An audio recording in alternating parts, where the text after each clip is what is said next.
time that were actually impassable, that we had to stage a dozer in sections during certain times of the year till we got them upgraded. So, bad road versus unsafe road is definitely two different things here. So, Councilmember Dothan. It's Councilmember Soner, I'm sorry. Thank you, Mayor Gabriel. Question for Mr. Curtin. Do you have a guesstimate as to what it's costing the city right now for patching that road, maintaining that road on an annual basis? Mr. Curtin, through the city manager. Thank you, Mr. Mayor, Councilman Sonart. It's not significant. We do go out several times a year and place hot patch, but we're doing it with other work, so it's not. I wouldn't say it's in the tens of thousands of dollars. We make several trips out there, and it's several hours at a time. And again, it's because of the nature of what we're doing. There's no point in doing it more significant. We go out there, put some stuff down, rake it out, roll over it, and like you said, there's hundreds of those, that we do throughout the year on the road. So, but we're not at this time. We're truly not spending tens of thousands of dollars on the road. So maybe 10,000, 20,000? Mayor, Because my concern would be spending 300,000 plus on a stopgap measure, and then in 2.5, 3 years, we have the problem resolved. And then we're starting from scratch with $1 million road. Just one of my concerns was, right now, I'm hearing from Mr. Curtin, it's maybe 10,000 plus a year to patch it. And it's a slow road, but from what I heard you say, it's not an unsafe road, it's a slow road. Councilmember Winger. thank you, Mayor Gabriel. I just want to say I agree with what Vice Mayor Baisden asked and Councilmember Sonart's comments. I think right now, after hearing from Kenaitze, and as much as I appreciate their insight, I actually have gone from I would like to see this done and it should have been done a while ago to kind of having the same concern that Mr. Vice Baisden had on we don't own it. And kind of a rule of thumb is I'm not going to go build a greenhouse on property I don't own or a house on property I don't own. And I would really like to get this road done properly. If it ends up being $1 million road, it ends up being $1 million road, but I want to own it first. So I would be in favor of option one and have our administration work with KNA to resolve the land. I wouldn't be opposing a land trade. We did add that into our land use plan. I think there could be some good properties that we could trade to kind of help with this. But I wouldn't be in favor of sinking 300. Let's just keep hot patching it, maintaining it at the lower cost that Mr. Curtin just spoke to while we resolve the ownership. Councilmember Axton. I was going to say something else earlier, but as far as prescriptive rights and roads without right-of-ways or partial right-of-ways, they're everywhere. We drive on roads like that all the time. It's just how it is. And the borough maintains lots and lots of roads that way. The city probably does as well. Besides this one, it's not unusual, and it's not unusual to do a capital improvement project in them because we maintain that road. Now, the city grades roads all the time, and I didn't really have a problem with grinding this down into just a gravel surface and maintaining it, and that was really what I was going to propose, until I learned that we're really not spending much money on the maintenance. It's just a bad road. With that information from Mr. Curtin that I heard, then it seems like we'd be throwing good money after bad or whatever, and spending any money on it if maintenance is that low. And if that's the case and it stays that way, I think the road ought to stay just the way it is. unless I didn't hear something correctly. Oh, Mr. Curtin to the city manager. Thank you. Councilman Naxit, you're absolutely right. And part of my intentions are behind that is, we've been moving towards this upcoming capital project. So, the work that we've been doing out there has been minimal. I wouldn't say it's great, right? We're putting a Band-Aid on what we've got, and I'm happy to continue doing that. And we've been doing it certainly for years. But my intentions on doing that were for that reason, to not be spending $20,000, $30,000, $40,000 on a road, in anticipation of a larger, project coming. So, and again, I would just encourage you, folks, drive the road if you haven't.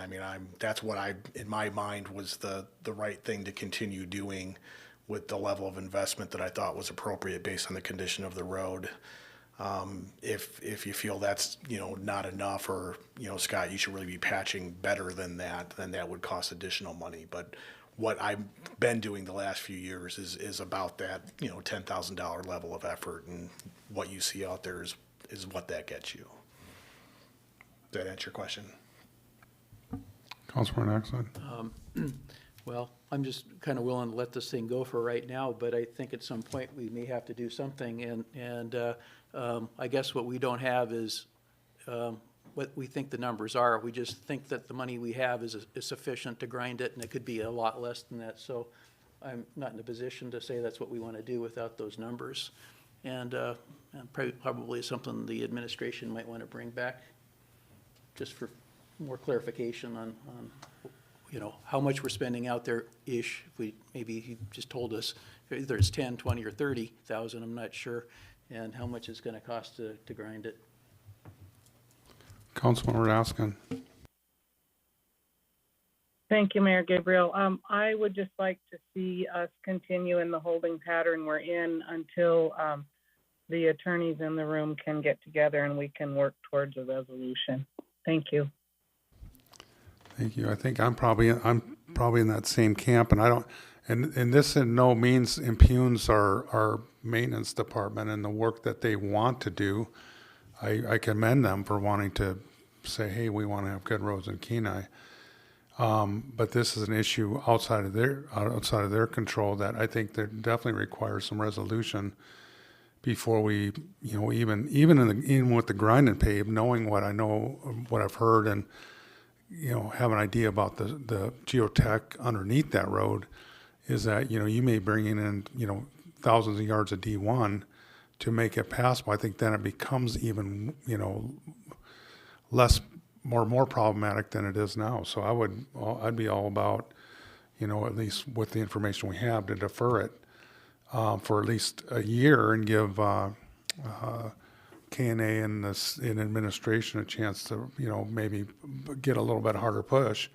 And I think this also is a conversation with the Department of Corrections, who needs to be at the table here, or at least the state of Alaska, and to some degree the federal government. So that's where I would be at. So if we're not taking an action here, but just simply giving administration direction on what we should do. Councilmember Douthat. I think this can has been kicked for years and years and years and years. I really think that this administration we can do better than just kick the can more. And I think we should have a work session on this particular subject. It's one of the big things that's been on the budget, been talked since 2009.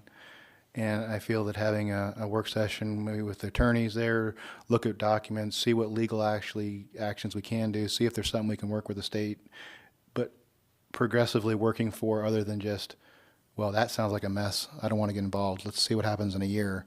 I don't think that's what's right for the community, and I think we need to work more proactively on this situation. It's not getting resolved by just kicking the can down the road, and I would highly encourage some kind of a work session to continue to come up with ideas on how we're going to get the resolved this sooner than later. It's been a long process, and it's not changing anything. We're pretty much status quo, it sounds like, for the last 18 years, and I think we can do better than that, and we need to try to figure out something for not only it's not just the prison. We've also got a lot of residents that have homes and developments down that area that are affected by this. So, yeah, the prison's down there, but it's also access to a lot of other lands and a lot of other homes and that kind of a thing.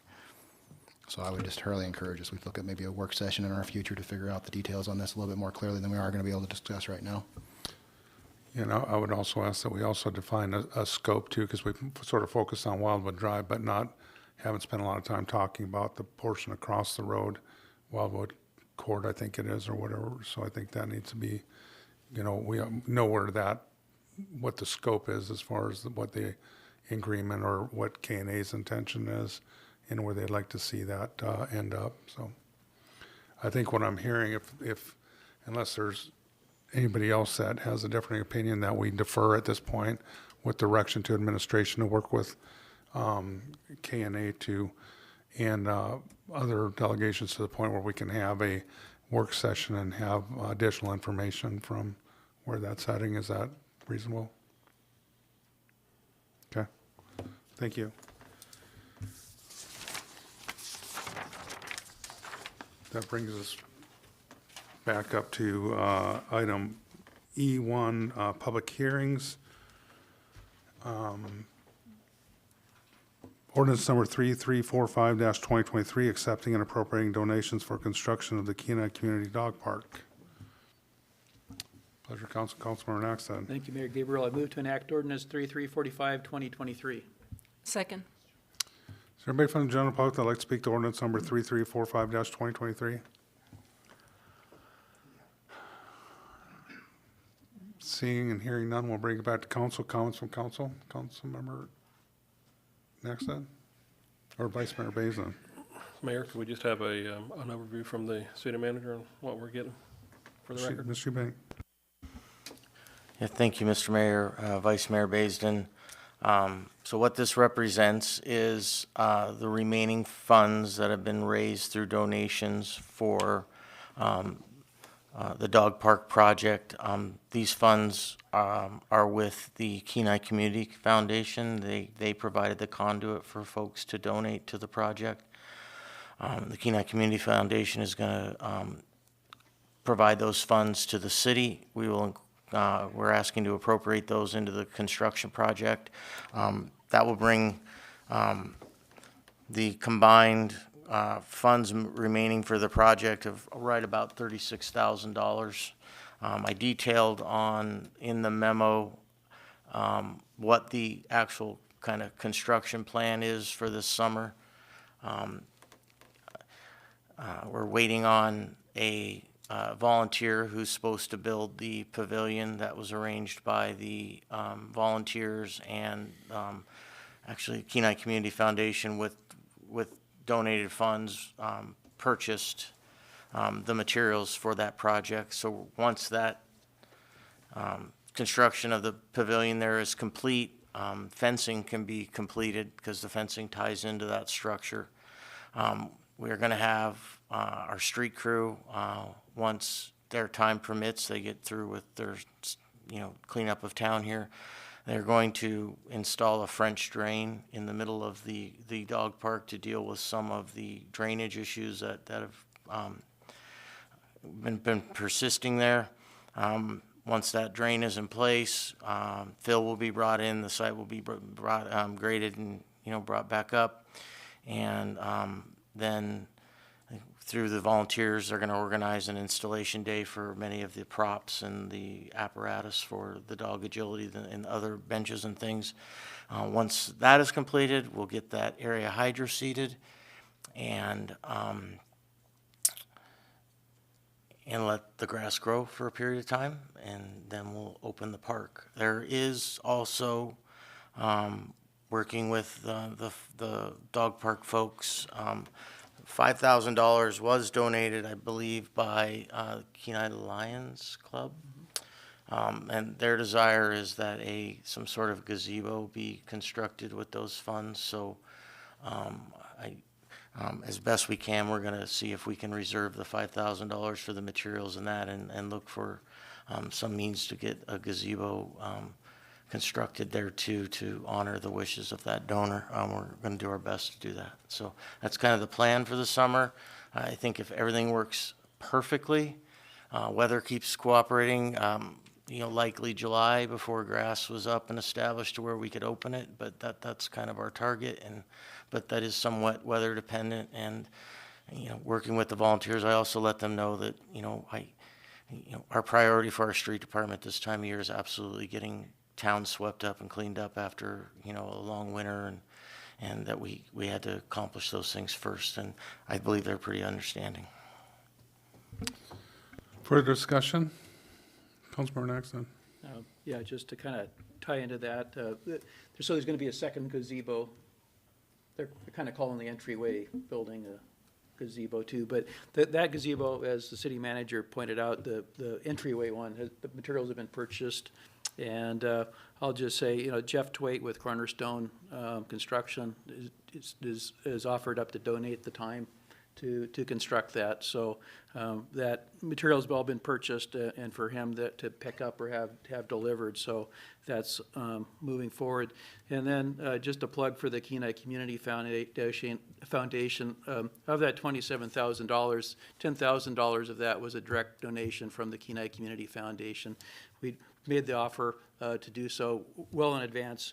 I'm part of that organization, but we wanted the money to be spent toward the end, so here we are. So it's there and for the city to use. So I look forward to this project moving forward and being completed. Further discussion? I look forward to it being completed also. As it can be. Seeing no other discussion, clerk, please call the roll. Councilmember Askin?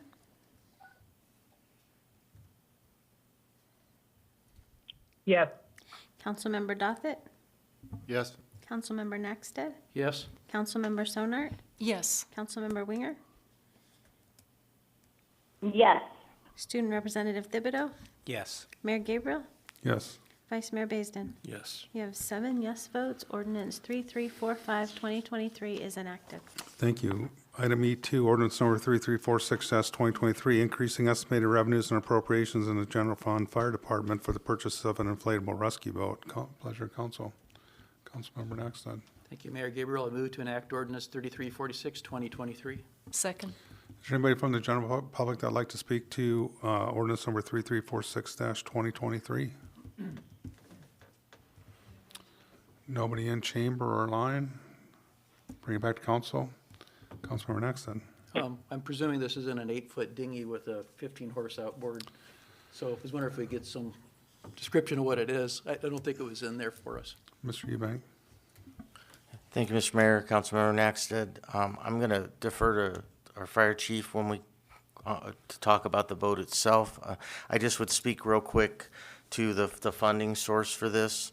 To keep council in the loop, related to the supplemental emergency medical transport payments that it's a new program out there by which the city can seek additional reimbursement for Medicaid transports. For fiscal years 20 and 21, the city has received its interim payment, so initial payments on those payments this year totaled in excess of $646,000. So it was unbudgeted money that we did receive. So when Chief approached me with the need for an additional capabilities in a boat, I thought that would be an excellent source that we could use to fund this. So I will defer to Chief to talk about the boat itself and what the purpose is. Chief Pryor. Thank you, Mayor Gabriel, through the city manager. This is an inflatable boat that's just under 16 foot, but its design capabilities strictly for that is for shallow water, and the motor that is planned for it is a 6040 jet lower end unit, specifically designed for these, so that it allows us to get in and across the bar potentially, and the boat is light enough to where the crew is our plan to be able to grab it and pack it down and launch it off the beach with the crew themselves. So as you've seen in the memo in here that was included in your packet, we had a rescue not too long ago that was we weren't able to actually launch the big boat we have until just this week from the launch getting cleared. So we needed to come up with an alternative solution to be able to even get out on the water. And this is the one that we've researched that would be the best opportunity for us to be able to improve our capabilities on the water, both upriver and into the inlet, 3 miles out into it. So it's a motor and included with a trailer that we're planning on with wider tires that we can actually get down on the beach if we need to tow it down with one of the Rangers or six-wheelers in the middle of the summer. And then the training also. So we have our instructor that's going to be coming up providing the training for us at the end of June. And we wanted to include on the backside of the boat operator course a 3-day window to train our individuals on this specific boat. Vice Mayor Baisden. Thank you, Mayor. Thank you, Chief. So with this boat and, of course, the other assets you have now, and I don't know if most people realize the diverse water rescue capabilities that your department comes up, whether it's dealing with Cook Inlet, float plane, Dobbin spec, you've got the river, of course. I can even remember back in the day, you as a young person with some other people doing rescues in canoes in the Cook Inlet. Very dangerous situation. So does this set you up pretty good to where with this asset, your overall assets when it comes to water rescue is in pretty good shape?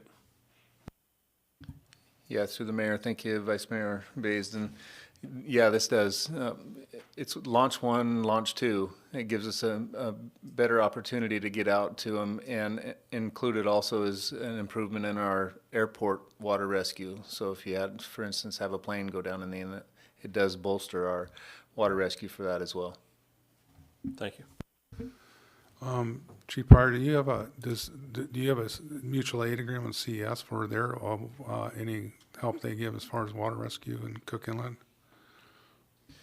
Yeah, thank you, Mayor Gabriel. Yes, we do. So our mutual aid agreements include any type of apparatus that either side of us, either CES or Nikiski have. So, and we consistently train with them. So anytime we have a boat operator course, we invite them in and we train together. So our operations are in conjunction, same nomenclature, same operations we do. So this does include every one of the mutual aid agreements that we have. Yeah, just for the fact that if you went out there in bad weather, it'd be nice to know there was someone else out there with you with other resources that could help. So. Correct. Yep. Any further questions or comments? Anybody online?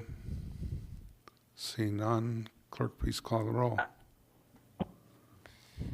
Councilmember Dothit? Yes. Councilmember Naxted? Yes? Councilmember Sonart? Yes. Councilmember Winger? Yes. Student Representative Thibodeau? Yep. Mayor Gabriel? Yes. Vice Mayor Baisden? Yes. And Councilmember Askin?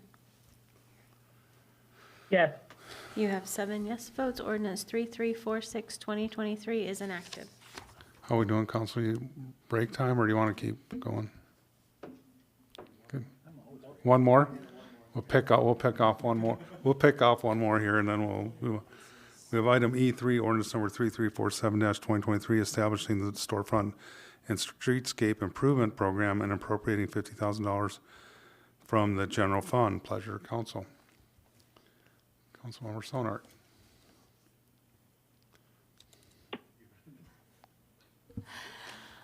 I'd like to make a motion that we move this ordinance forward. Second. I'll second. Is there anybody from the general public that would like to speak to ordinance number 3347-2023?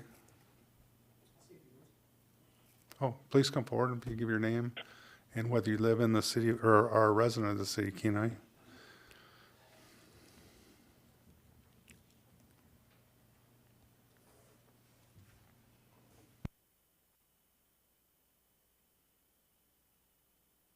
Mr. Mayor, council members, thanks for looking out after the local business owners. I'm Dustin Aronson. I own Copycats Printing here in Kenai. It's a really cool program. I do a lot of improvements on my little building over there. During the summer, I imagine you drive past and see that it's pretty slick. I'm proud of it. It's an old beat up building, but it's nice. There's a couple things here that that might make it easier for business owners to take advantage of this. And one is asking people to get 2 competing bids in Kenai is really difficult. I've been working on doing some windows in my building, and John over at Doors and Windows, he has about 2 months to give to the public here, and then he's off on big projects around the state. I'm gonna be really lucky to get a couple windows in this year, and working around his timeline is really difficult. So, also, if you get 2 competing bids with people that you went to high school with here in Kenai, and then they don't get the work and you run into them at the grocery store, it's pretty uncomfortable. So you might want to think about cutting that back to 1 bid, since we're pretty lucky to get anything done in this town with who's available, who will do it. Calling Anchorage to get bids on commercial window improvements, they just laugh at you. I mean, they're not going to come down here and do that work for $3,000, $4,000, $5,000. So that's something that I think would make it difficult. And then the timeline, I looked over the program, and it's really cool. I just think that the window to get anything done in the amount of time is going to be difficult. I'm not sure what improvements require permitting. I mean, I would think that a sidewalk wouldn't. If you wanted to widen your sidewalk or make it more accessible to people in wheelchairs. If it does, I don't know how that works or what a person would have to do to make that happen. But anyway, it's a great program. I just wanted to point out that if you guys could drastically shorten the timeline that it looks like it's going to take to even take advantage of it, and maybe cut it back to 1 bid for a lot of stuff. I mean, it's just a different, it's a different situation when, like I said, when you're going to church or going to the grocery store and running into your buddy that didn't get the job when he took the time to bid it. It's just a really uncomfortable situation. So anyway, that's about it. Other than that, thank you for looking out after small business people. And I think. Would you mind taking questions? If Oh, anybody sure. has any questions of Mr. Aronson? Councilmember Dothat? Not really a question, but kind of concurrence on the 2 bids. I did talk with another local business, and they can't even get anybody in Anchorage to come down. They won't. None of their bidders will do it, and they own property up there and down here, and they are having a hard time even finding somebody even want to bid on it down here. Unfortunately, I can't take advantage of this program. I've been working with John at Doors and Windows for about 18 months to get the last 3 windows in my building done to match the others that I've already done, and then my building will look super slick. He said if his boys aren't over there by May 15th, he said it's going to be another year. And so sadly, I can't take advantage of it, but I promised council member Sonart that I would come and talk tonight. So Thank you. Thanks a lot. Vice Mayor Basin? Thank you. Thank you for coming and testifying. Appreciate it. I guess for city manager, do we have to deal with procurement issues with this? And because it's government money, do we have to get multiple bids? Is that a reason why we need to do that? Excuse me, Mr. Eubank? Yeah, thank you, Mr. Mayor, Vice Mayor Basin. No, I don't believe that our procurement rules necessarily would trickle down. It's our money, so it's city money. This isn't any sort of federal or state money that we're passing on and would have other grant provisions. It would be a grant by the city. I think the only concern about not achieving at least some amount of competitive bids is to have some other safety mechanism to make sure that, whatever bid we're getting is reasonable and people aren't getting, exorbitant bids that, because we do have limited funds and we're trying to make sure we benefit the most businesses out there. So, but there's nothing that would require our procurement to be forced down to the grant recipients. Before we go into deliberation, I'd like to ask anybody else if they would like to testify to ordinance number 3347-2023. Nobody here online, and I will note that we have our planning director, Ms. Mitchell, is online, and I know it looks like a lot of work that went into this ordinance. So when we bring it back to council, I'd like to either open it up to either Councilmember Askin or Councilmember Sonart to give a little bit of an overview of what we're looking at here. Or Ms. Mitchell, if you want to defer.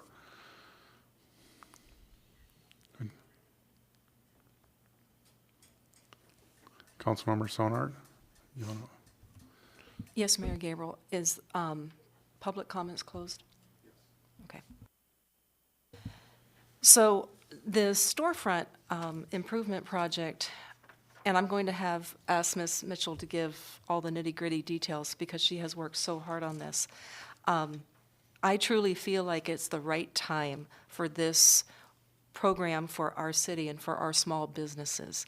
They have come through a 2-3 year pandemic. Their doors are still open. They're still operating. But I'm sure that they could use this boost. And it would be a partnership with them. And I just want to make it clear with everybody, this is not a handout in any way, shape, or form. It's a partnership. And I know that we've talked on different levels, like waterfront improvement and looking for ways to partner with businesses and even private individuals, private landowners, but to partner with businesses. And this is an opportunity that would do this, and it would benefit our small local businesses. The other point that I would like to make is that it is somewhat of a beautification program, and our city desperately needs that. I mean, you look around, even just across the street here at the post office, it's bare. You know, all of our beautiful spruce trees that have died now and have been cut down and going away. And what it's exposing is older Kenai buildings that are 30, 40, 50 years old. And if somebody could take advantage of this program, whether it's storefront windows or an entrance walkway that would accommodate a wheelchair and, you know, a ramp getting into a business that is older, I think that would be very advantageous. I would love to see a wheelchair ramp over at the Kenai Fine Arts Center so you can get people in like that. And I know that's our building, so I'll just, say that. But there's a few things in our older town that I really think that this program could benefit. But having said that, Ms. Mitchell has worked really hard on this. She pulled in her experience from California, from programs that she's had experience with there, and kind of outlined us in this program here. And if it needs tweaks to reflect that we're a smaller community and we can't always get 2 bids on everything, maybe it's something as simple as leaving the 2 bids in place, but with a caveat that the bids you can get are the bids that are then presented. I mean, if 2 bids cannot physically be had, then show us what you do have, whether it's 1 bid or if there's nobody in this town that can do the work. We need to know that. Anyway, I'll turn it over to Ms. Mitchell or Ms. Askin. Thank you. Councilmember Askin, did you want to comment before we turn it over to Ms. Mitchell? Yes, please. Thank you, Mayor Gabriel. I want to echo everything that Councilwoman Sonart has said. And in addition, this also helps us meet some of our goals for the 2030 comprehensive plan. And I totally agree that it's time for this. I think providing these funds demonstrates the city's support of our local businesses and desire to see them succeed and work as a partnership. That's it. Thank you. Thank you. With that, we'll go to Ms. Mitchell. Thank you, Mayor Gabriel. I just want to agree with what Councilmember Sonart said. This program, yes, it was written from my experience, but also understanding what our needs for the business community. We can tweak it as necessary to make it work. The intent of why this is written the way it is to really streamline it as well and make it clear on the objectives on how people can qualify. If you have specific questions, I'm happy to answer anything. I don't want to spend too much time over it. Yeah, and thank you for the information in the packet. It was, like I said, it looked like a lot of work went into it, and you guys covered a lot of you know, areas of this entire program and what it would look like, and I appreciate that. I think to answer Mr. Aaronson's question about whether it would whether it would require a permit for the work being done, I think that if I read in the process, that sort of gets, you know, weaned out of the process, that the applicant would understand they would have to get a permit for whatever the proposed work was. But I did have a question about the length of time, or the time it would go through the process, because that was testified to. What do you envision from the time someone came in and was interested in the program till the time they could see a commitment from the city to be a commitment to be a part of that? Thank you, Mayor Guerrero, for that question. So understanding the urgency of this program, once it's enacted, staff will have a website ready, and we'll put a website and a time frame and having conversations with the city manager and what's an appropriate time frame, and within that window of submitting. I'm hoping with a week or 2 weeks turnaround to review, depending on how many we have. If I'm getting 20, then obviously that may take more. So the goal is to expedite this as quickly as possible, because I know construction season is starting. So I definitely have this as a high priority. Thank you. Councilmember Askin, I see your hand is up. Did you have a further comment? I did. Is this the proper time to move to amend that we change the wording for the 3 bids to 3 bids if possible, if not, present what you can? However we can word that so it's a little easier. Yeah, maybe you could keep your powder dry on that for just a minute till we have a little further deliberation, okay? Sure thing. Thank you. Vice Mayor Basin. Thank you, Mayor. And I was trying to nod at him to hold off just a minute there, Councilmember Askin. So I got a comment and a question. The comment is, because there are going to be changes to this, and I know that our planning director has worked on this, but we didn't put this in front of our Planning and Zoning Commission. And I think we ought to take one step back and put this in front of them for these same kind of comments, because I think they could help you with some of these issues. And then my next question, probably for Ms. Mitchell or for the council members who introduced this: rate of return. Do we see anything in these type of programs on your research, what it does and what it brings to the city when a program like this is instituted? Would that be, I would think probably with their vast experience, that might be for the Planning and Zoning Director, Ms. Mitchell.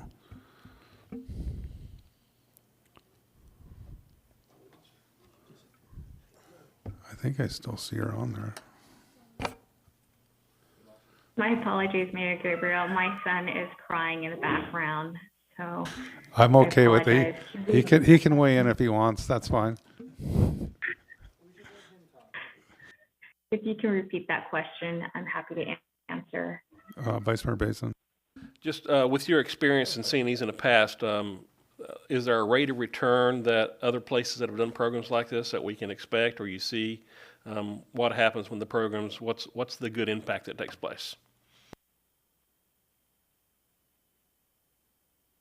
Thank you, Vice Mayor Basin. The rate of return, so when I worked on something similar like this, it was a smaller scale beach city that had a very robust downtown, but also areas that were not well maintained. And I can say the walkability and the visibility of it improved, because it was a lot of the signage and facade. It really lightened it up, because the facade at the time was very brown and grayed out. You didn't really know there was a business in that structure.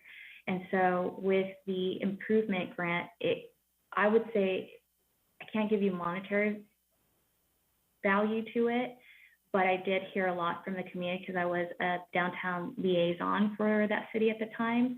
A lot of the communities noticed it right away. They saw this building that has been around for a long time and didn't know that this new business came along to obtain a storefront grant. So depending on what people are applying for, I think as a city of Kenai, you will definitely see that. while I've only been here for 7 months, I definitely see the need for some exterior improvements to our businesses. Thank you. Further discussion, Councilmember Dothett.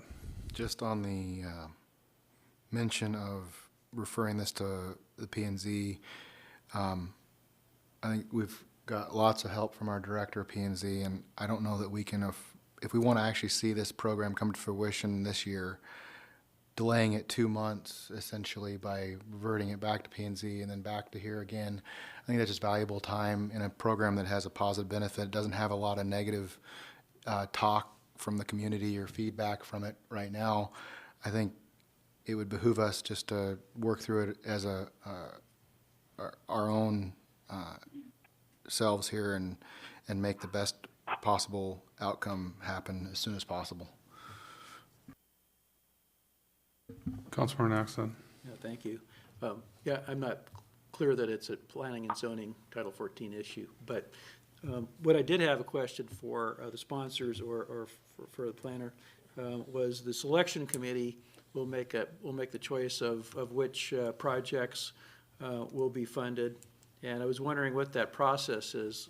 I mean, you have a process line, but it's not clear how if you get 15 of them this year and you can only do 3, what kind of a set process do you have for selecting the project? Ms. Mitchell.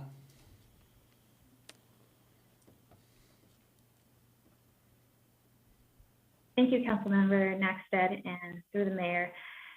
So we decided with sponsors and with the city manager that a selection committee was not needed, since the way it's written is very clear and objective, and that it's a first come, first serve, and as long as everyone applies, we will divvy up the amount accordingly.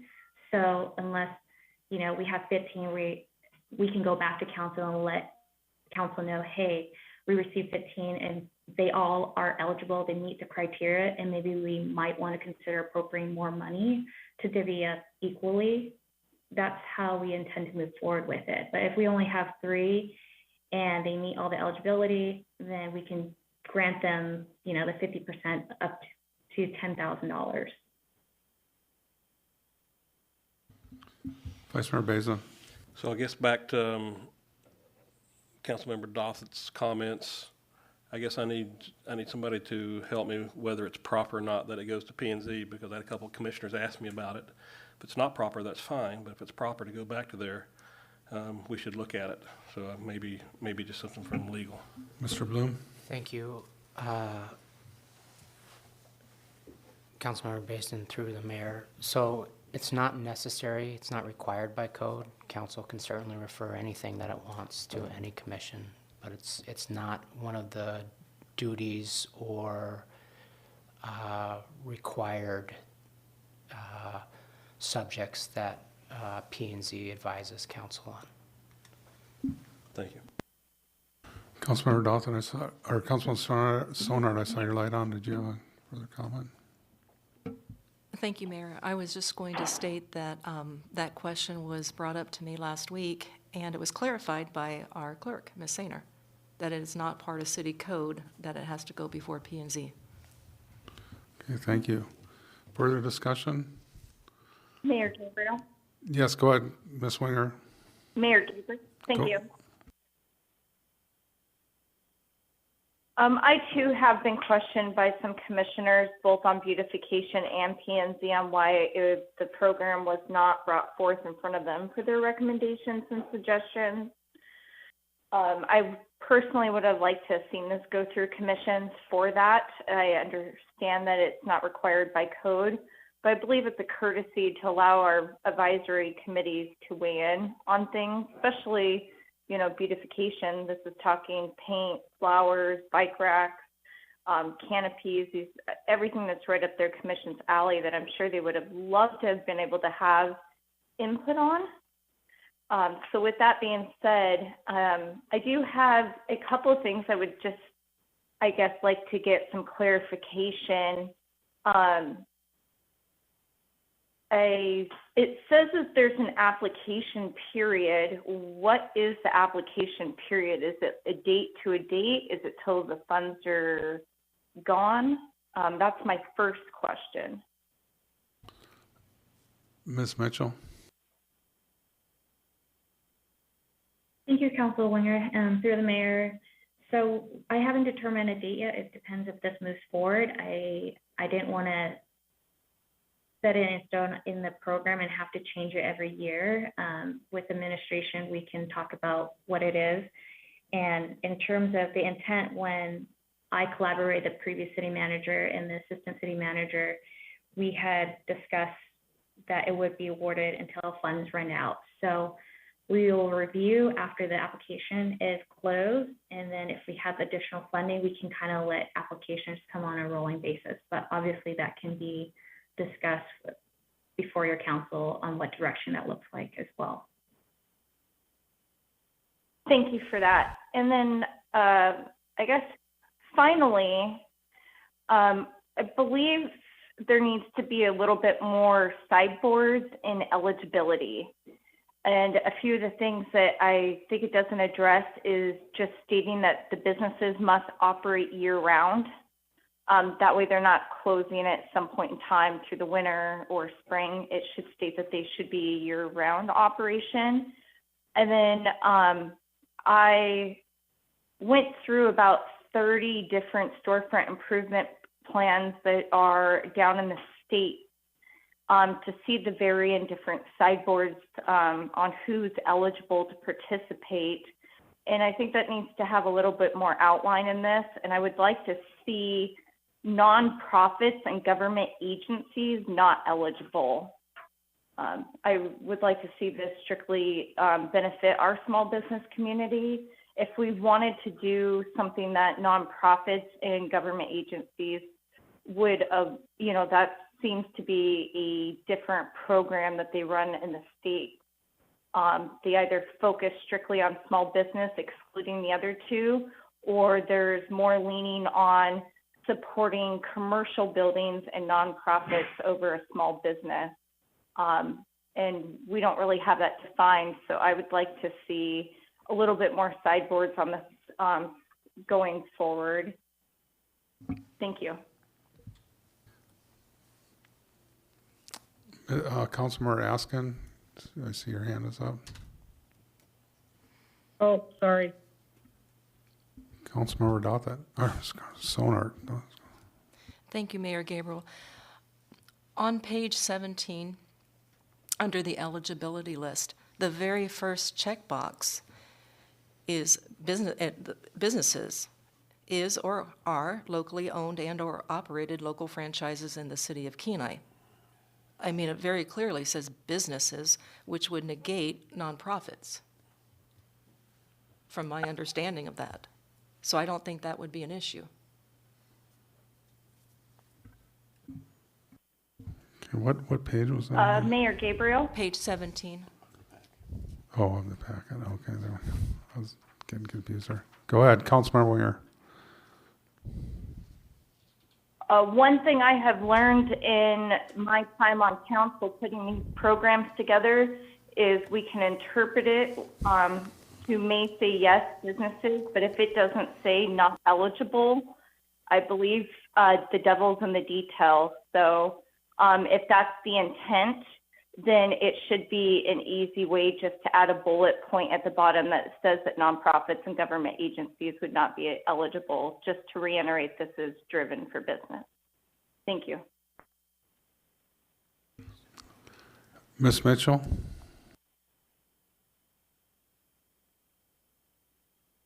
Thank you, Vice Mayor Gabriel, and thank you, Councilmember Winger, for your comments.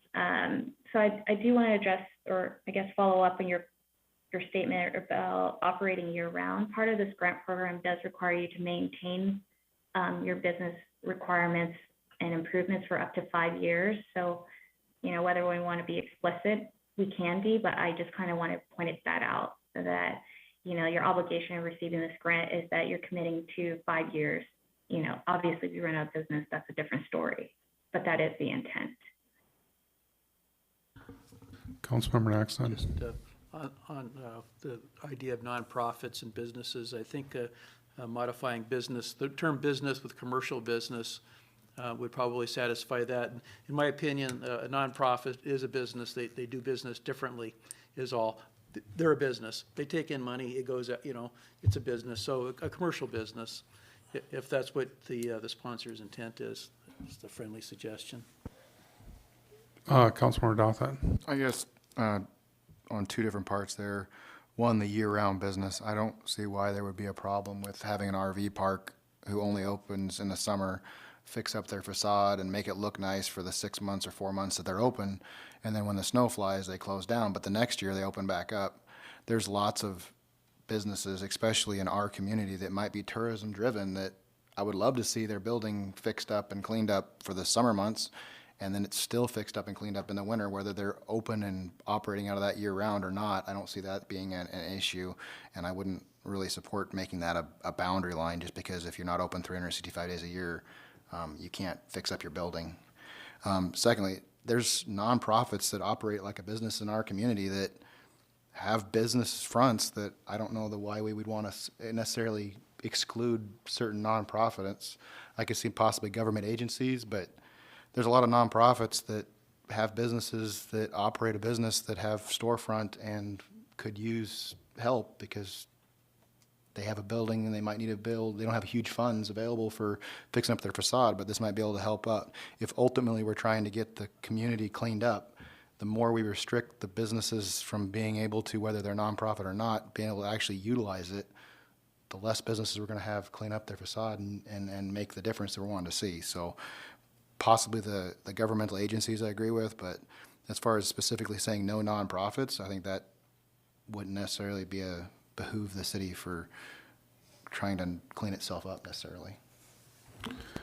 Yeah, and I think my take on it is if the goal of the program is to improve the aesthetics of the city, then it doesn't make sense if we got a nonprofit that whether if they've got a storefront that's not very appealing and they'd like to make it more appealing and improve the aesthetics, then I wouldn't have an issue with that, because they still going to have their own skin in the game.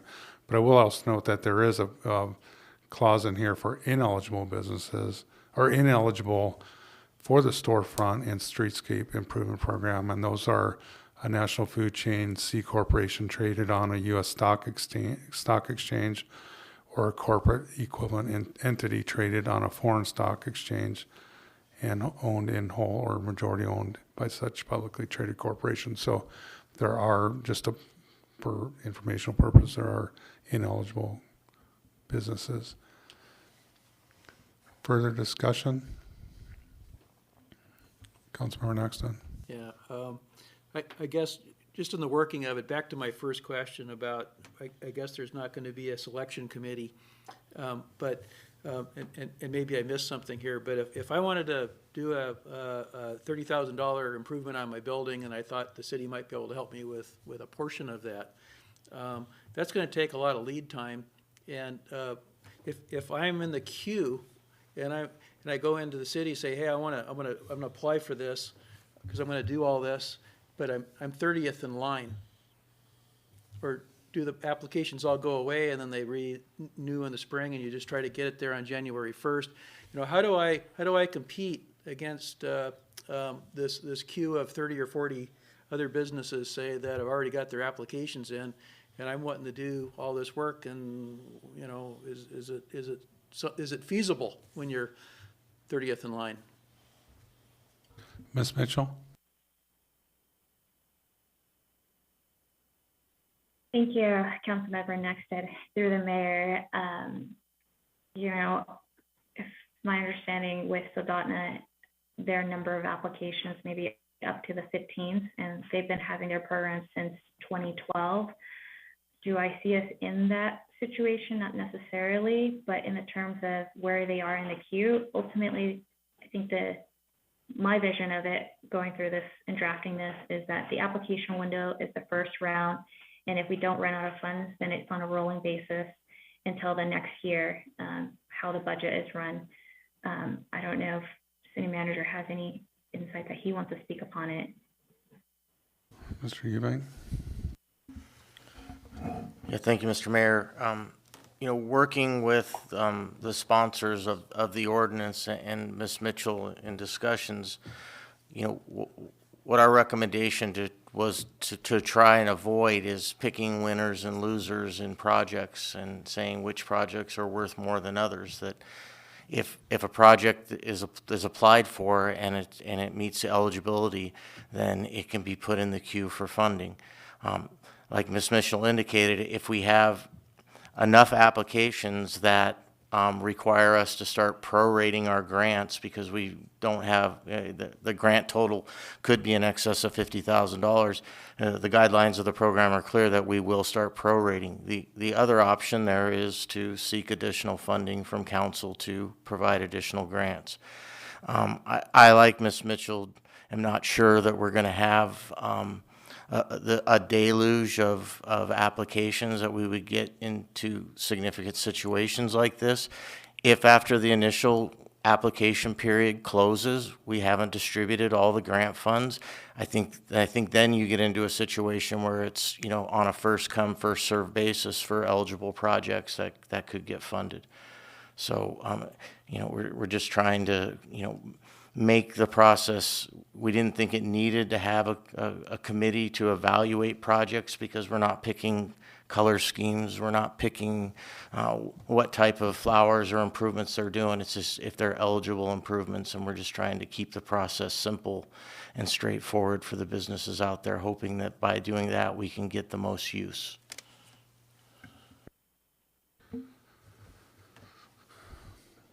Further comments?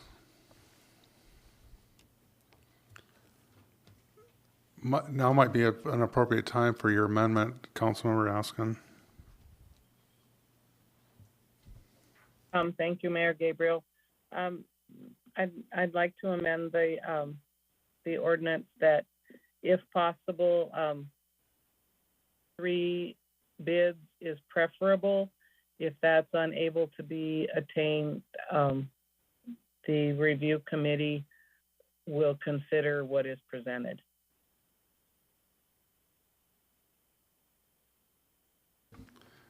And where are you referencing it in the, is that in the ordinance? Because that's what we're actually.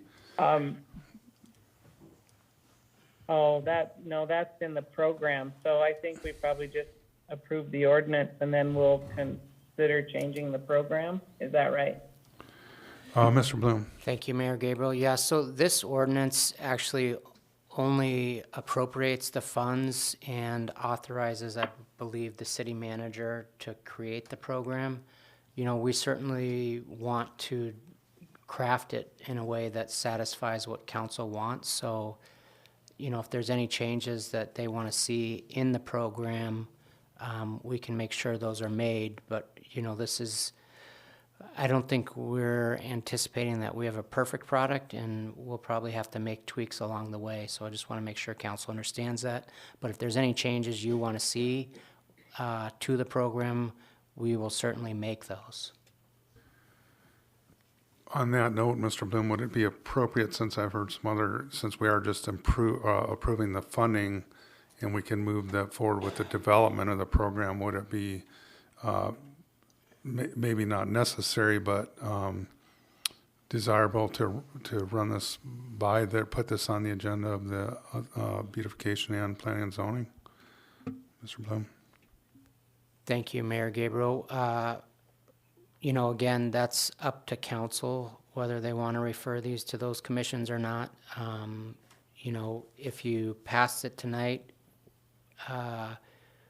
we could go forward with it, or you could pass it tonight and ask that we bring back the program at a later time for you to approve the program itself. I guess that's where I was going. If we're going to approve the $50,000 for the program, we can do that and still allow some advisory work for our committees.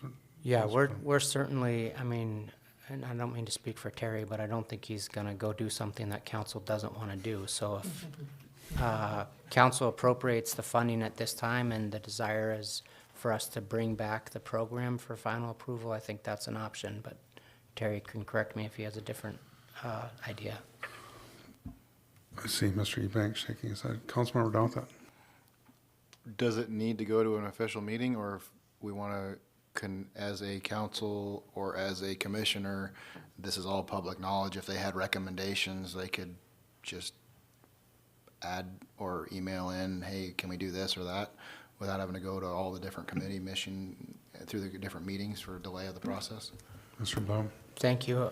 Yeah, I mean, I think we would want to present it. If you wanted the commissions to consider it, we would like to present it, and we could take their, when I say we, administration, take their input under advisement. I'm not saying that we would, ultimately it's either administration or council that has the final say, but we could certainly take it to the commissions for their recommendations. I think, yeah, that was just my suggestion. It wasn't that necessary that we would have to incorporate what they put in there, but if they've got a good idea that administration would say, hey, yeah, that would work good, and incorporate that, then that would, be, in conjunction with administration when they develop the program. That was all I was thinking of, so. Councilmember Douthit. And I'm totally okay with allowing administration to have that flexibility to make this popular program. I think we've made some recommendations from what we thought with as far as the program goes, and as far as voting on the funding and stuff. Personally, I think the sooner we can get it out there, the better, and the more streamlined we can make this process, the better, so that people can start applying, because we've got the funds allocated. In theory, we allocate these funds, that's just till the next budget cycle, so we have a very short window for this initial $50,000 to be utilized, so that's where I think the time is of the essence, so. Councilmember Knox.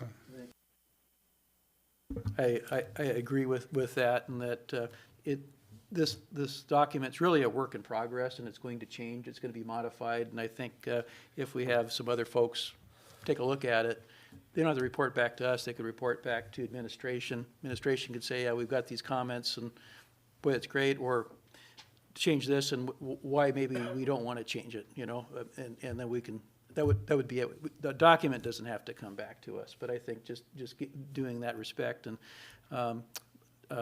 just wanted to say that the City of Soldotna's storefront program has been quite successful through the years, and I'm kind of generally for this ordinance, because about 7 years ago, Mr. Bloom and I believe we emulated that program, brought it to council, but they weren't quite as forward thinking at that time, I think, as this council is, and that did not continue on.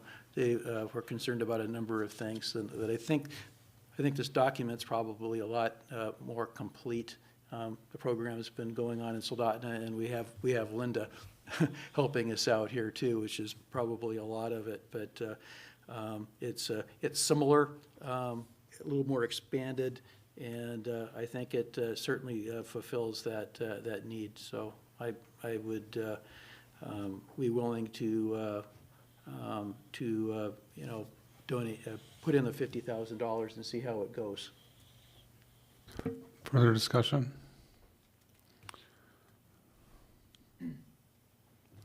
Seeing and hearing none, clerk, please call the roll.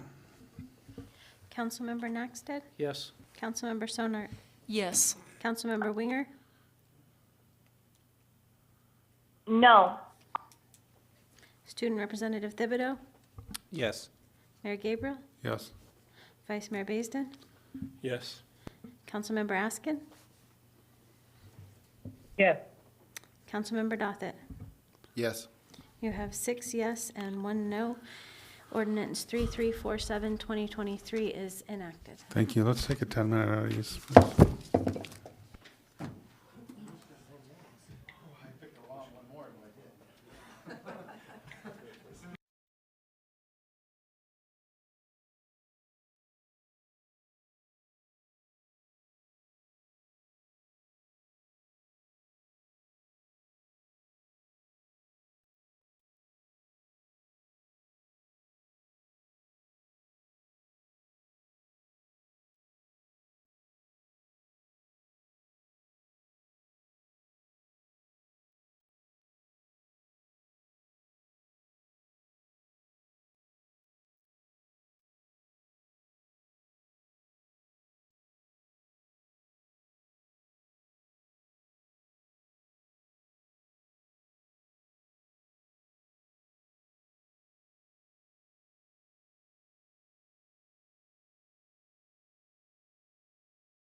Back on the record. Council, we're now on item E4, resolution number 2023-29, deferring the annual city fee for tideland leases for shore fisheries leases to provide relief for setnet operations leasing tidelands from the city for commercial setnet operations if setnet fisheries remain closed in Upper Cook Inlet, Eastside Setnet Fishery, Salamata Beach section. Pleasure, Council. Councilmember Axton. Thank you, Mayor. I move to adopt Resolution 2023-29, request unanimous consent. Second. Is there anybody from the general public that'd like to speak to resolution number 2023-29? Seeing none, at this time, I'll ask to pass the gavel on, I'll pass the gavel to Vice Mayor Baisden and ask to be recognized. I've got the gavel. Mayor, you're recognized. Thank you, Vice Mayor. So, as I pointed out, I think I gave council heads up on this a while ago once news came out of, first of all, the sport fish projection, particularly the king salmon low abundance issue and their projection for that to not meet their minimum escapement goal in the Kenai River. And what that does is it triggers a closure in the Eastside Setnet fishery regardless of how many reds come in, because that's the way the management plan is written. So the sport fishery came out with their projection and then followed shortly thereafter with the commercial projection. And yes, that was in fact true, that the Setnet fishery will start out closed this year. I did talk to the commissioner about what are the possibilities of the Setnet fishery being opened, and some of the things that they would be doing is looking at the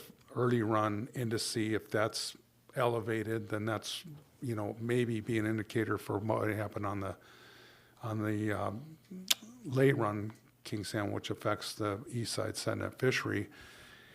And the answer I got is that they would probably look at around July 20th if there was a projection they would meet their minimum. That would provide possibly some opportunity for the Setnet fishery. Well, I did have a couple of Setnetters within, so for folks that aren't familiar, a lot, not all, but quite a few of the shore fishery or beach sites that fish commercially Setnet are issued shore fishery leases. Outside the city of Kenai, this is a standard practice for the Department of Natural Resources, which is administered by the state.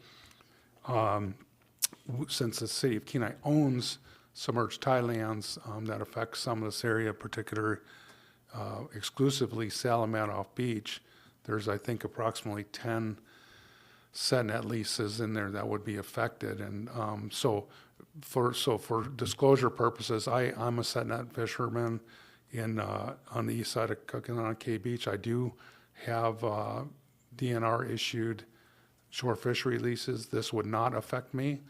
This is something that would wholly affect the folks that have leases that are issued by the city of Kenai. As I said, the fee, there's about, I believe there's 10, I think, Scott, we talked about, around 10 or so there's not a huge number of them. The annual lease fee is $300. And the way this was written is this would be a deferral that allows us to revisit after the season. So if there was a percentage of opportunity that was given to Setnetters, that we could, maybe prorate a fee or apply that after the season.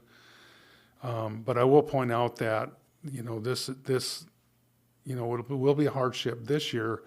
And not only that, but it's been a hardship for the last several years, and particularly last year, where Salamatoff Beach, I think, got 2 openings for the entire year. So it was a pretty dismal year for the entire fleet. Their section got even less openings than everybody else in Cook Inlet. There has been some disaster money that's been allocated. It hasn't been distributed to any of the fishermen, so I know they're in pretty tough shape right now, and I'm asking what this asks is just to consider the fact that they are going to be starting closed the first time, at least that I can remember, and would provide opportunity for us to revisit this if they are allowed opportunity later. So with that, if anybody has any questions, I'd be more than happy to answer them. Anybody have any questions for the mayor? I guess that's a question for legal. A unanimous consent was asked for this. Do we need to conflict the mayor out on this, or can unanimous still move forward? Thank you, Vice Mayor Basin. Mayor Gabriel doesn't own one of the sites that's leased from the city, so he does not have a conflict. Thank you. I'll pass the gavel back to you, Mayor. We can go ahead Or and let see me it go through ahead. to the vote, yeah, and then we'll. All right, so unanimous was, is there any more comments from council? Unanimous consent was asked for. Any opposition? Seeing none. Resolution 2023-29 passes, and I'll pass the gavel back to the mayor. Thank you, Vice Mayor Basin and council for that. Next up, we have item E5, resolution number 2023-30, authorizing a reallocation of funds within the Congregate Housing Improvement Capital Project Fund. Pleasure, council.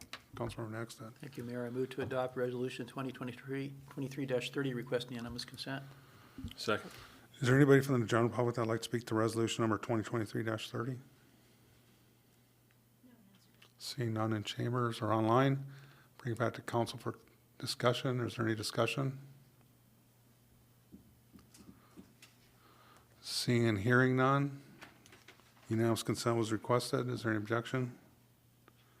Seeing none, resolution number 2023-30 is adopted. And I would just ask Victoria or Ms. Winger that if you guys want to weigh in, just speak up, okay, and I'll recognize you. Next up, we have resolution number 2023-31, authorizing a reallocation of funds within the Municipal Roadway Improvement Capital Project Fund. Pleasure, council. Councilmember Naxton. Thank you, Mayor. I move to adopt Resolution 2023-31 and request unanimous.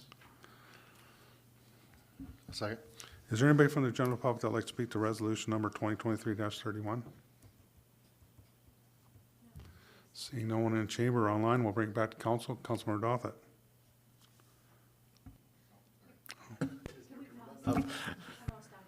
Okay, we're going to take just at ease here while the clerk restores audio.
Very good.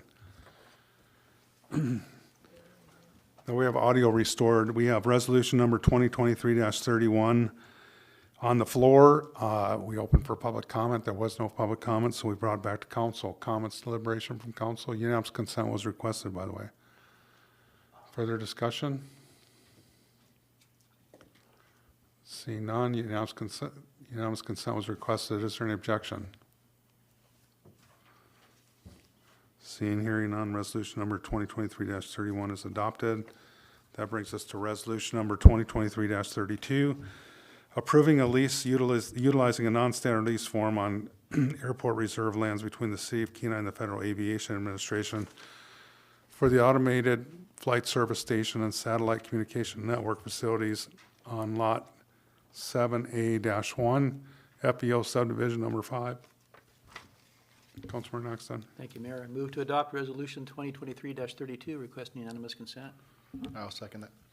Is there anybody from the general public that'd like to speak to the resolution number 2023-32? Seeing none in chamber or online, we'll bring it back to council. Comments from council. Councilmember Nexton. I have a question for Mr. Bloom, just how this lease differs substantially, if at all, from the other lease that we had. Mr. Bloom. Thank you, Councilmember Nexted through Mayor Gabriel. It differs substantially because, I'm sorry, from our standard lease or the previous lease? From the previous lease.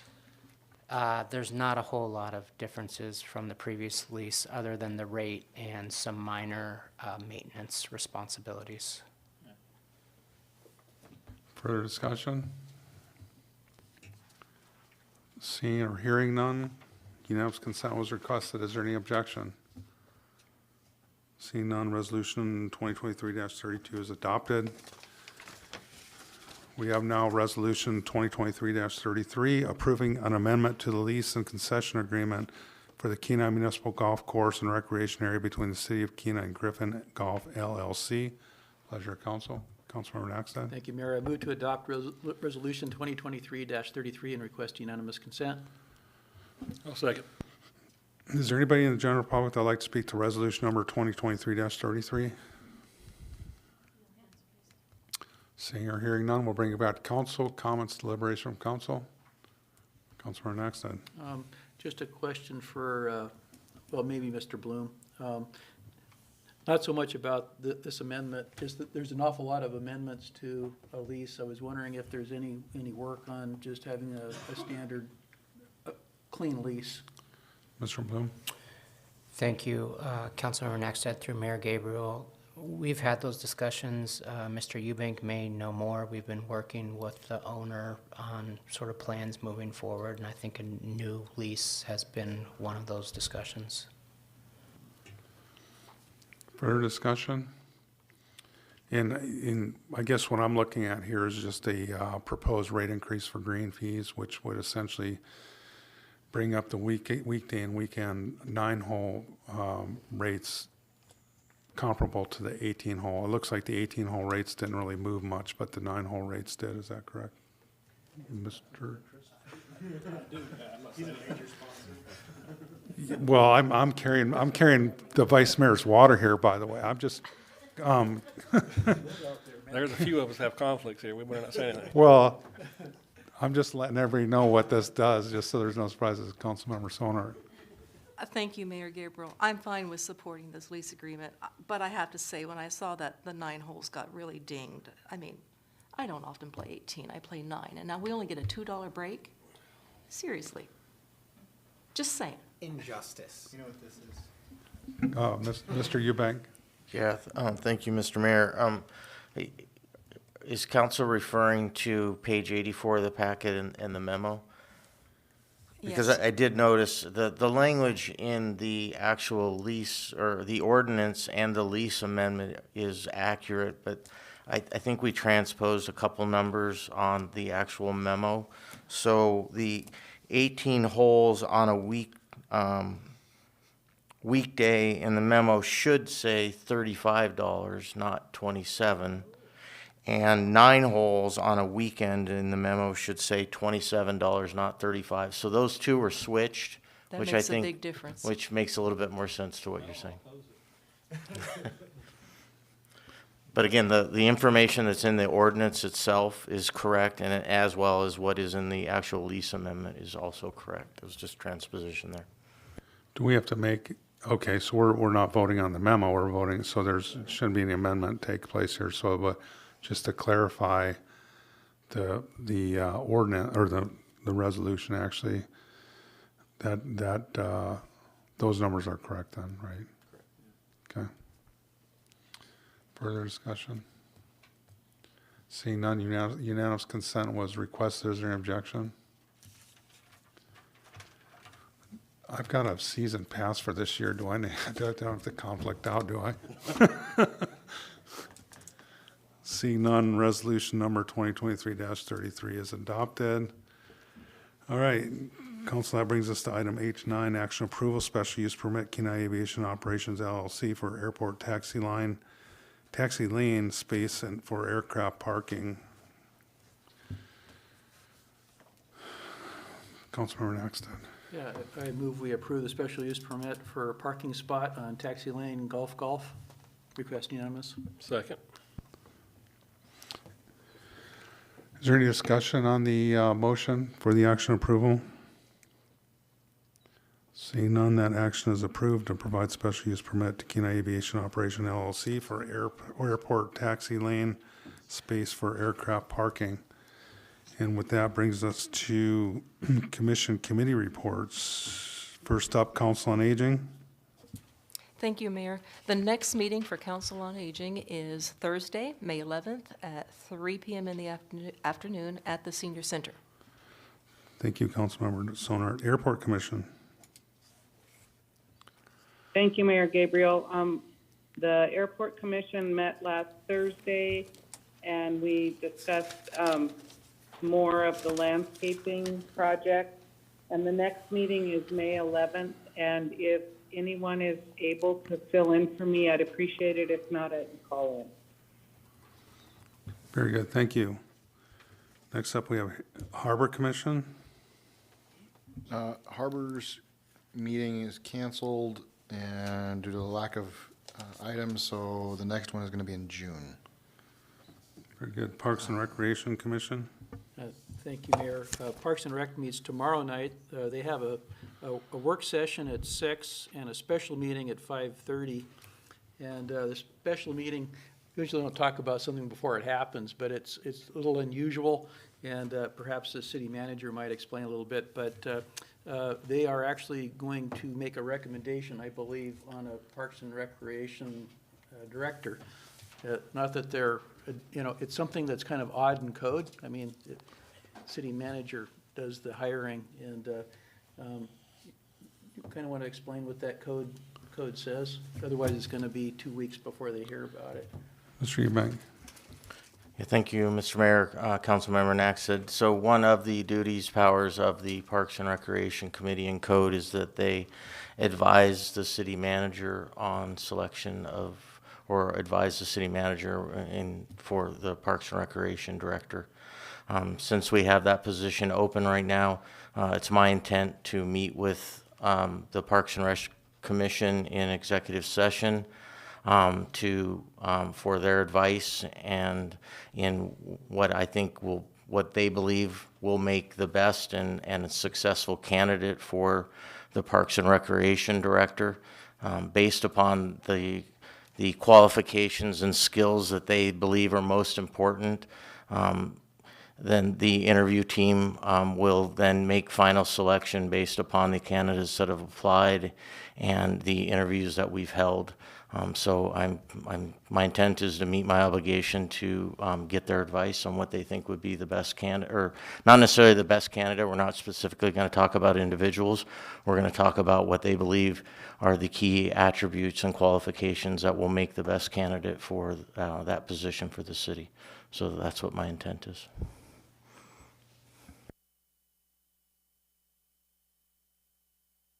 Planning and Zoning Commission. Thank you, Mayor. Planning and Zoning met back on April 26th, and Director Mitchell also held a work session with the commission. That work session dealing with the Kenai Code, specifically with accessory structures, trying to get consistent with the building codes that was just recently adopted. One of the examples would be, I think in code we have to where you can build a 120 square foot storage building on your lot, and in the building code it has 300 square feet. So there's some 2 or 3 different changes that they're working on that need to take place, so I'm sure we'll see something come in front of us in the near future. The next meeting, May 10th at 6 p.m.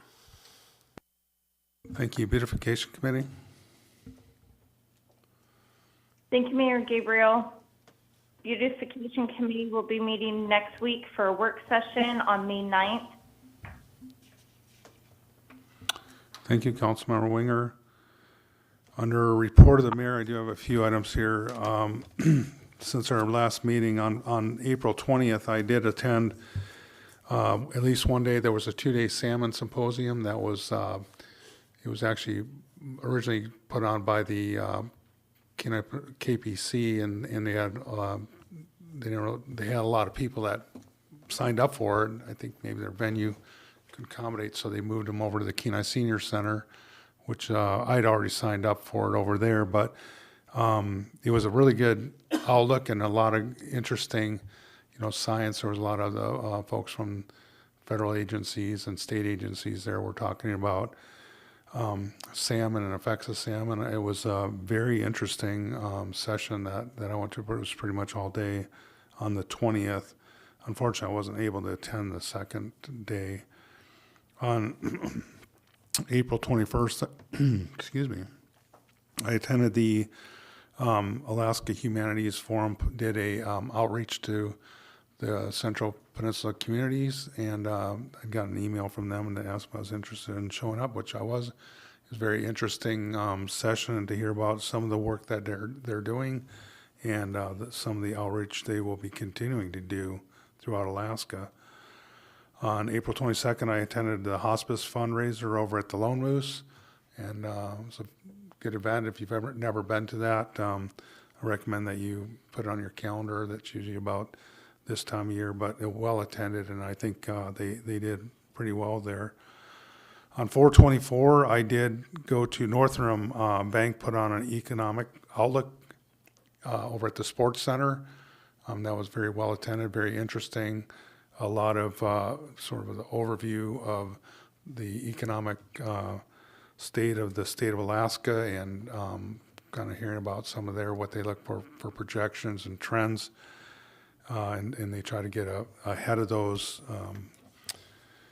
On 4/26, I attended over at Kenai Central High School, the student council, district-wide student council had their district meeting there. They moved that around various schools once a year, and Vice Mayor Bazin and I went over there and presented. They asked us to do, the way they did it is they have 3 groups and they attend 3 different sessions, and they asked us to present on local politics, local government, and particularly the city of Kenai. And I had enjoyed it, had a lot of fun. I will say that I did ask every group, and these are student council members, if any of them had plans to run for office in the future. Not one hand went up, so I found that a little bit interesting. But I think if I would have been sitting there 40 years ago, my hand wouldn't have gone up either, so you never know. On 4/27, the Fraternal Order of Eagles had their statewide convention down here, so I was able to go over there in the morning and do some welcoming comments before they kicked off their convention.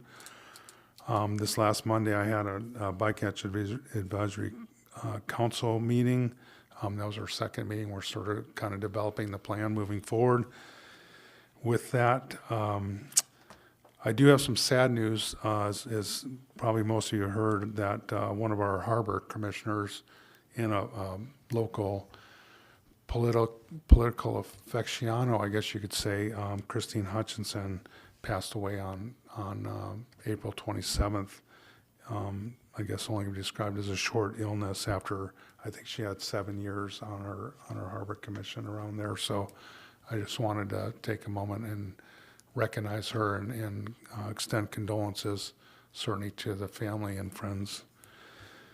And last but not least, here I would like to take a moment and thank our student rep, Mr. Thibodeau, for his service to the council over the last 2 years. And is this going to be your last meeting? And I do have I'm going to walk over there. I'm going to give you a card that council and staff put together, and would just remind you to make sure after the meeting you're welcome to take your nameplate with you too. So, yep. You earned it.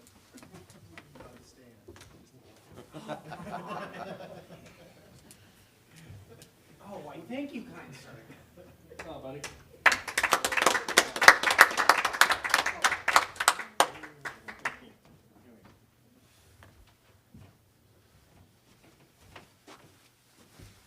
And with that, we will go to administrative report. City Manager, Mr. Eubank. Yeah, thank you, Mr. Mayor, council members. A few things to report. First, the FY '24 budget is being prepared after last weekend's budget work session for introduction on May 17th, scheduled for adoption at the first meeting in June, which I believe is June 7th. So I do appreciate council's participation in that work session. I know it's a long day, but I think it's invaluable to meet with staff and for you to hear from staff. So thank you for taking the time. A couple things I think council should put on their radar. There's going to be a celebration. It's deemed Return of the Reds on June 3rd.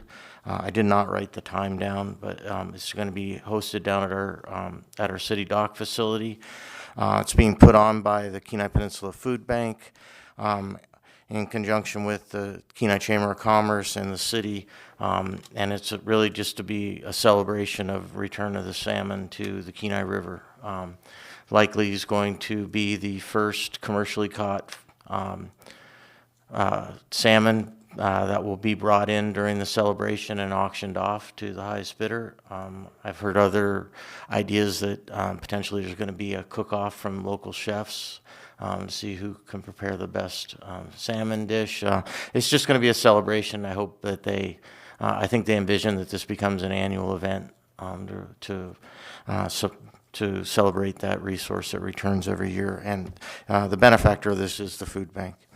Also, on June 9th, from 6 to 9 p.m. at the city shop is going to be the city's annual employee appreciation event. It is called Bobcats and Burgers. This one is a family-friendly event, so employees are encouraged to bring full families to this. Should be a fun event. We really enjoy if council could participate and be there with us and mingle with the employees. So that's on the 9th. We talked a little about recruitment with the Parks and Rec director position. Still working through recruitment on the finance director.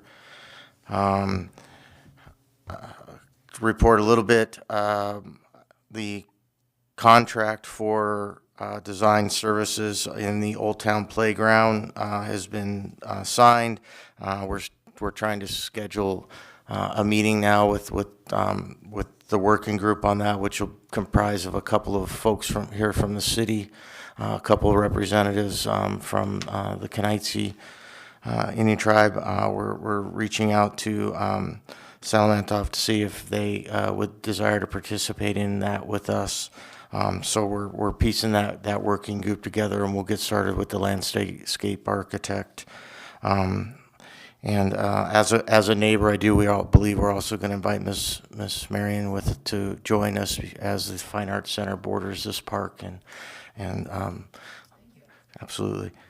So I do have a meeting with Chris Monfer from Salamantoff on May 9th to just talk about this project, but also just talk about other opportunities. I mean, initially to introduce myself to him, and also just have a nice discussion about opportunities for the city and Salamantoff to collaborate on projects here in the city and anything that we can do to help serve the citizens better. So looking forward to that. And lastly, I would like to just say thank you for tonight's work session, for your indulgence in letting us present, and also to the members of that committee and for all their efforts and the work that they put in to put that information and those recommendations before council. With that, I'd be happy to answer any questions. Questions of the city manager? Councilmember Nexton. Employee appreciation, are you looking still for some door prizes? Something I heard about at one point.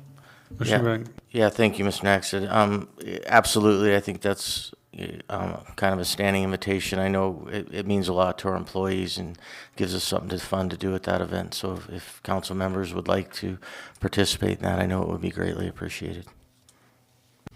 Further questions of the city manager? I have a question, Mayor Gabriel. Yes, go ahead, Councilmember Winger. I just didn't catch I caught the 9th, but what is the date and time of the employee appreciation? June 9th. Time?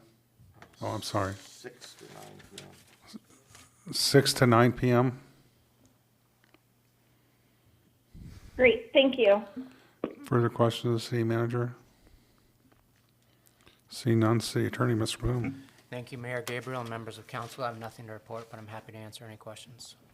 Questions of the city attorney? Seeing and hearing none, we'll move to the city clerk, Ms. Sainer. Thank you, Mayor Gabriel. I just wanted to let you know that before the Fraternal Order of Eagles conference, they came and visited me. Some of their door prizes were Kenai logoed items. We gave them some coffee cups and other items that we have a surplus of in the back. And then your policy document is now online, and if you go to the Kenai City Council page, there is a link that's to the Code of Ordinances and adopted policies. Thank you. Any questions of the city clerk? Seeing none, we'll go to additional public comments. Is there anybody from the general public that'd like to address the council this time? Hello, Samantha. Hi, everybody. Samantha Springer, Executive Director of the Chamber of Commerce and Visitor Center in Kenai. I'm still getting used to city council meetings, so I should have probably done public comment on the storefront and streetscape when it was open. But I figured I would just kind of weigh in right now on my support, obviously, of the initiative, because it is so important looking at the businesses and working with them day in and day out and trying to increase tourism and community involvement can only be improved by improving the community. And so whatever I can do to help facilitate or assist with this, I would be glad to, because it is something that is really needed in our community right now. So. Thank you. Appreciate you coming down and letting us know how you're doing and weighing in on that. Is there any questions for Ms. Springer? Thank you. Okay, thank you. Is there anybody else from the general public that'd like to address the council at the time? Hello, Miriam.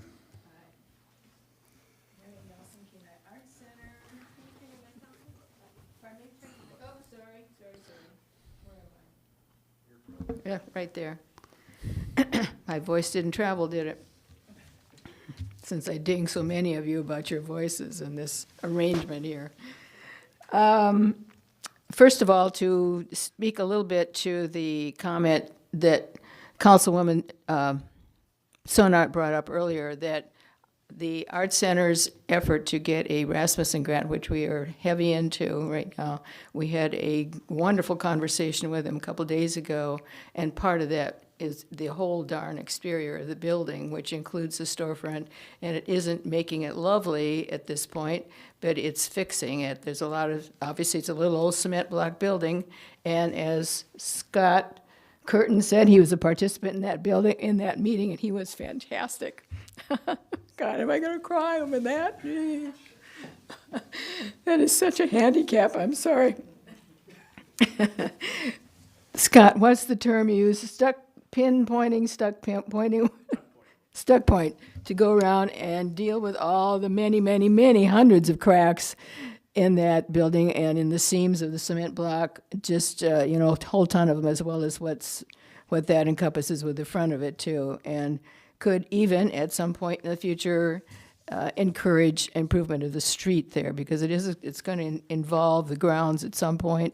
But right now, one of the announcements that I can make is that there will no longer be First Thursdays, and since we've been an anomaly to have a First Thursday show opening reception. Homer does First Friday, Anchorage does First Friday, and that's really one of the reasons that we had First Thursday for these many years, because people wanted to go to those two communities, and they couldn't do it because then they'd be conflicting here. Well, so we made the accommodation. Now it's time for us to, now we can stand up and shout a little bit, because there are people that are coming up here from Homer and even from Anchorage to our openings and our programs, and it's been great. There are some people who definitely skip theirs and come here. How about that?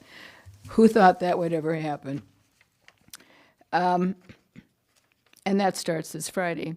So there will be the usual refreshments and music and good time had by all. The show this month is Nathan Perry, who is an Anchorage artist, and this is a crowd-pleasing show. It's definitely it's easy to understand, except that the easy to understand is that the images are easy to understand, but the work is extremely,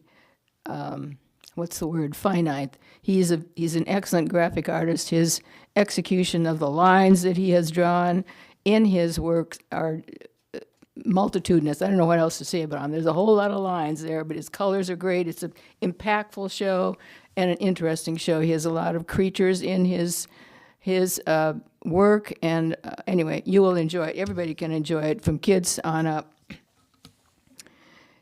And let's see, what else did I have here that's super, super important? Well, mostly that the Rasmussen grant took about, what, Scott, 3 hours maybe altogether, something like that. We had 3 laptops in action, and some of the other board members, and Leslie Morton's been shepherding the grant proposal along, and they're very positive, and so I think it's okay to say that we're very happy that Mike Navarre still chairs the grant committee for Rasmussen. That can't hurt as a local guy.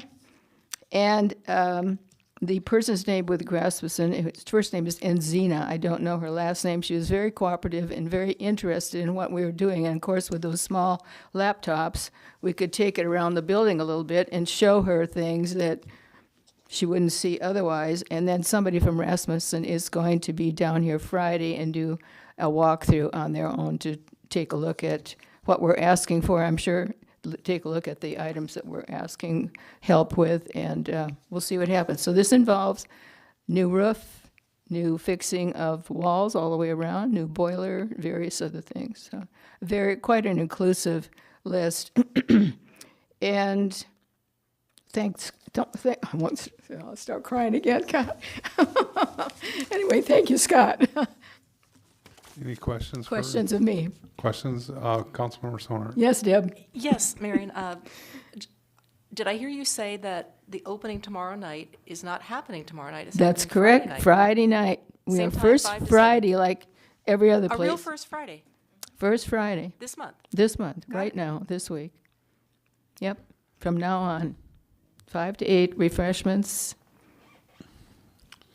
Further Got it. questions? Oh, further questions of Marion? Thank you, Marion, for all the work you do there. Oh, my gosh. Oh, this is I'm going to start thi- crying. This was this was a really fun week, because that was a great, very productive meeting, really. Very good, thank you. Is there anybody else that would like to address the council at this time? Seeing none, we'll go to council comments. We'll start online. Councilmember Winger.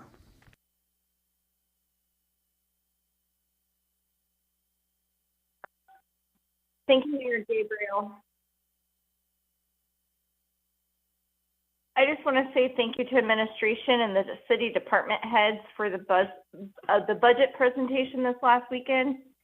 I'd like to say congratulations to Silas and wish you the best going forward in everything you choose, and congratulate the class of 2023. We have some amazing kids in our community that will be going out.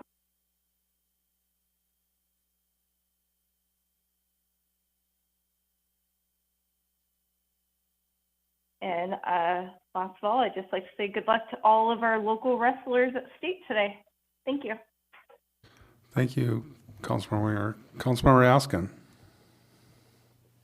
Thank you, Mayor Gabriel. I want to thank the administration and staff for the informative work session this afternoon. There's a lot we need to consider there. I also sincerely want to thank Linda Mitchell for the heavy lift on our storefront improvement program. I'm excited to see this get off the ground. I think it is going to show that we support our businesses and look forward to a brighter community. I'd also just like to thank you for the work session we had on Saturday on the budget. And I think that's it. Thanks. Thank you. And just as a reminder to let you know to stick around because we do have an executive session after this. Councilmember Dothett.